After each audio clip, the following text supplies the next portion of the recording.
Welcome to our family Ayurveda for life. पिछली video में मैंने गार्लिक के बारे में आपसे बात की थी। आज आपको मैं गार्लिक के बारे में डिटेल्ड इन्फॉर्मेशन दे रही हूँ। तो लहसुन में manganese, vitamin B6, vitamin C और सेलेनियम, इस टाइप के विटामिन्स और मिनरल्स पाए जाते हैं। ये हमारी इम्यूनिटी को बूस्ट करता है। इसमें एंटीवायरल प्रॉपर्टीज़ होती हैं, तो ये वायरस के रेप्लिकेशन को स्पेशली प्रिवेंट करता है। तो इसमें हम कोल्ड और फ्लू जो होता है उसके चांसेस को कम कर देता है अगर हम रेगुलर कंजम्पशन करते हैं। गार्लिक हाइपरटेंशन के पेशेंट के लिए बहुत फ़ायदेमंद है, क्योंकि ये ब्लड प्रेशर को रिड्यूस करने में काफ़ी मदद करता है और हमारी ब्लड वेसल्स को रिलैक्स करता है, जिससे ब्लड फ्लो स्मूथ हो सके। एक्चुअली 2019 में गार्लिक पर हुई स्टडी में ये पाया गया कि गार्लिक एंजियोटेंसिन 2 के प्रोडक्शन को कम करता है। ये हार्मोन जो है ब्लड प्रेशर को रेज करता है, और अगर ये हार्मोन कम होता है तो हमारे को हाइपरटेंशन होने के चांसेस कम होते हैं। तो हमें हाइपरटेंशन अगर रहती है तो हमें डेली जो है खाली पेट अगर हम लहसुन ले सकते हैं। इसके अलावा हम लंच में भी या डिनर में भी हम अगर लहसुन एज ए सैलेड ले सकते हैं तो वो भी हमारे लिए काफ़ी अच्छा रहता है। ये बैड कोलेस्ट्रॉल को कम करता है और गुड कोलेस्ट्रॉल को बढ़ाता है, तो ये कार्डियक हेल्थ के लिए भी हमारे बहुत अच्छा रहता है। गार्लिक में कई सारे एंटी ऑक्सीडेंट्स पाए जाते हैं, जैसे एलिसिन या डाइसल्फाइड या एस एलिसिस्टिन, जो ऑक्सीडेटिव स्ट्रेस को कम करते हैं और हमारे एज रिलेटेड डिसीज़ को जो है कम करने के चांसेस रखते हैं। इसके रेगुलर कंजम से अल्जाइमर्स होने के चांसेस कम होते हैं। गार्लिक जो है वो रेगुलर अगर यूज़ करते हैं तो हैवी मेटल के टॉक्सिसिटी के चांसेस को कम करती है, पर्टिकुलरली लेड के जो लेवल्स हैं उनको कम करती है, क्योंकि ये सल्फर रिच कंपाउंड है, तो ये हमारे लिए लेड में हमारा एब्जॉर्प्शन को कम करती है। और ये बोन हेल्थ के लिए बहुत अच्छा है। इसके डेली कंजम्पशन से ओस्टियोपोरोसिस होने के चांसेस कम होते हैं।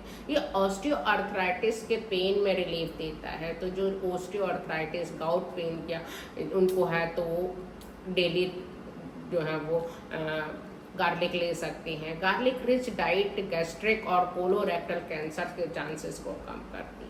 ये लिवर को डिटॉक्सीफाई करती है, तो जिनको particularly non alcoholic fatty liver है तो उनके लिए काफ़ी फायदेमंद है। रेगुलर कंजप्शन करने से फैटी लिवर के चांसेस कम हो जाते हैं। इसके अलावा जो डायबिटीज़ के पेशेंट हैं उनके लिए ये बहुत फ़ायदेमंद है, क्योंकि ये इसमें पाया जाने वाला सल्फ़र जो है इंसुलिन रेजिस्टेंस को कम करता है और ब्लड शुगर को मेंटेन करने की कोशिश करता है। तो जिनका ब्लड शुगर कंटिन्यूस बढ़ा रहता है उनके लिए भी गार्लिक खाना बहुत फ़ायदेमंद है। इसके अलावा ये हाइपोथायराइडिज्म के पेशेंट के लिए बहुत अच्छा है, और जिनका थायराइड एक्टिव नहीं रहता है उनके लिए बहुत अच्छा है, क्योंकि सेलेनियम जो इसमें पाया जाता है वो थायराइड के हार्मोन बनाने में एक्टिव रोल प्ले करता है। तो आप लहसुन डेली खाएं, और ये आर्टरी में प्लाक बनाने के चांसेस को कम करता है, उसके ब्लॉकेज को रोकता है। तो ये कार्डियक हेल्थ के लिए वैसे भी बहुत इम्पॉर्टेंट है। तो आपको खाना है, डेली गार्लिक खाना है, लेकिन ये गार्लिक आपको कैसे खाना है अब मैं आपको ये बताती हूँ। तो इसके रोज़ आप 1 से 2 बल्ब खा सकते हैं। इसको छोटे छोटे पीस में आप पहले काट कर रख देंगे, 10-15 मिनट तक आप इसे ऐसे ही खा छोड़ देंगे, क्योंकि आप जब 10-15 मिनट तक ये छोड़ देते हैं तो ये एयर के कांटेक्ट में आने से जो इसमें एलिसिन पाया जाता है वो एक्टिव हो जाता है। तो जब एलिसिन एक्टिव हो जाता है तभी हमें इसे खाना चाहिए, क्योंकि ये तभी हमारे को ज़्यादा फायदेमंद हो सकता है।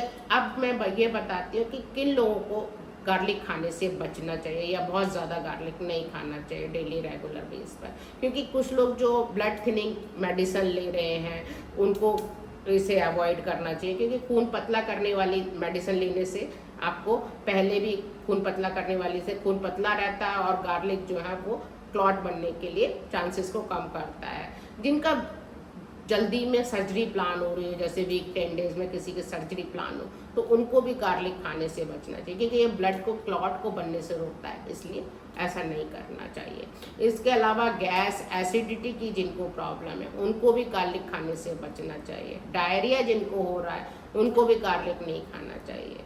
तो गार्लिक खाने के लिए अगर किसी को इचिंग होती है और वो खा रहे हैं तो उनको भी हो सकता है कि उनको एलर्जी हो, तो उन्हें भी गार्लिक खाना बंद कर देना चाहिए। इसके अलावा गार्लिक के बारे में मैंने आपको कई सारी इंपॉर्टेंट इन्फॉर्मेशन दी, तो आप मेरी वीडियो देखते रहें। अगर आपको मेरी वीडियो अच्छी लगी है तो प्लीज़ लाइक और शेयर करें। इसके अलावा आप किसी भी हेल्थ रिलेटेड इन्फॉर्मेशन के बारे में आप मुझसे जानकारी जो भी चाहते हैं तो आप मुझे कमेंट बॉक्स में लिख सकते हैं। Thank you.